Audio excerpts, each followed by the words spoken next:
मनुष्य के जीवन में मौन और शब्द दोनों की गहरी भूमिका है। एक ओर हम सुनते हैं silence is the language of God, और दूसरी ओर वेद, उपनिषद, गीता जैसी अमूल्य आध्यात्मिक शिक्षाएं शब्दों में ही दी गईं। तो सवाल यह उठता है, अगर मौन ही सब कुछ कह देता है तो फिर शब्दों की आवश्यकता क्यों होती है? क्या शब्द व्यर्थ हैं? क्या मौन ही अंतिम सत्य है? और क्या हम बिना शब्दों के भी आत्मा को पूरी तरह अभिव्यक्त कर सकते हैं? इस प्रश्न में गहरे उत्तर छिपे हैं। चलिए उन्हें समझते हैं। मौन क्या है? केवल चुप रहना नहीं। अधिकांश लोग सोचते हैं कि मौन चुप रहना, लेकिन आध्यात्मिक मौन का अर्थ केवल आवाज ना करना नहीं होता। सच्चा मौन होता है विचारों की शांति, भावनाओं की स्थिरता, इच्छाओं की निवृत्ति और आत्मा की जागरूकता। जब मन शांत होता है तो आत्मा बोलने लगती है। यह मौन आत्मा की भाषा है जो शब्दों से परे है। शब्द किसकी भाषा है, मन की या आत्मा की? शब्द मन की भाषा है, मौन आत्मा की भाषा है। शब्द विचारों से आते हैं, मौन चेतना से आता है। शब्द मनुष्य को मनुष्य से जोड़ते हैं, मौन आत्मा को परमात्मा से जोड़ता है। जब हम संसार में संवाद करते हैं हमें शब्दों की आवश्यकता होती है। जब हम ईश्वर से संवाद करते हैं वहां मौन ही पर्याप्त होता है। फिर शब्द क्यों जन्मे? जब आत्मा शरीर ने उतरी, उसे अनुभवों को अभिव्यक्त करने के लिए माध्यम चाहिए था। हर्ष, पीड़ा, प्रेम, भय, इन सबको बांटने के लिए मनुष्य ने भाषा और शब्दों का निर्माण किया। शब्द आवश्यक हैं क्योंकि हम अभी पूर्ण मौन में स्थित नहीं हैं। सब लोग मौन को नहीं समझते, और क्योंकि अनुभव साझा करना मानव स्वभाव है। कबीर कहते हैं, मौन तो सब कहे पर समझे कौन? मौन और शब्द एक दूसरे के विरोधी नहीं बल्कि पूरक। यह बहुत जरूरी समझना है। मौन और शब्द विरोध नहीं है, वे पूरक हैं। मानव जीवन के अलग अलग स्तरों पर दोनों की भूमिका होती है। प्रारंभिक साधक को शब्दों की आवश्यकता होती है।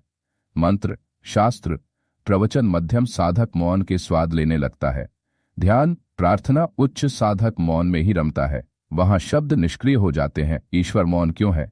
ईश्वर मौन है क्योंकि उसकी उपस्थिति पूर्ण है। उसे कुछ कहना नहीं होता। हम शब्दों का प्रयोग तभी करते हैं जब हम अधूरे हैं, हमें कुछ समझाना है, या जब कोई भ्रम है। ईश्वर मौन है क्योंकि उसमें न तो भ्रम है, न अहंकार, न प्रमाण की आवश्यकता। उसका मौन ही उसकी पूर्णता का संकेत है। प्रेम, करुणा और मौन कुछ भावनाएं ऐसी होती हैं जो शब्दों में नहीं कही जा सकती। एक माँ का अपने बच्चे के लिए प्रेम, गुरु का शिष्य के लिए संरक्षण, या ईश्वर की हमारे लिए करुणा, ये सब मौन के माध्यम से ही प्रवाहित होती हैं। शब्द इनकी छाया मात्र हैं। शब्द वर्णन है, मौन अनुभूति है। शब्द ज्ञान है, मौन आत्मज्ञान है। क्या मौन सबके लिए संभव है? यहाँ एक बहुत महत्वपूर्ण सत्य है। हर कोई मौन को नहीं समझ सकता, इसलिए गुरु, संत, शास्त्र शब्दों के माध्यम से समझाते हैं। शब्दों के सहारे ही हम मौन की ओर बढ़ते हैं। शब्द है नाव, मौन है किनारा। जब मौन भी अहंकार बन जाए, कुछ साधक मौन को भी अहंकार बना लेते हैं। मैं बोलता नहीं हूं, मैं मौन साधक हूं। लेकिन सच्चा मौन केवल बाह्य नहीं होता, वह भीतर भी होता है।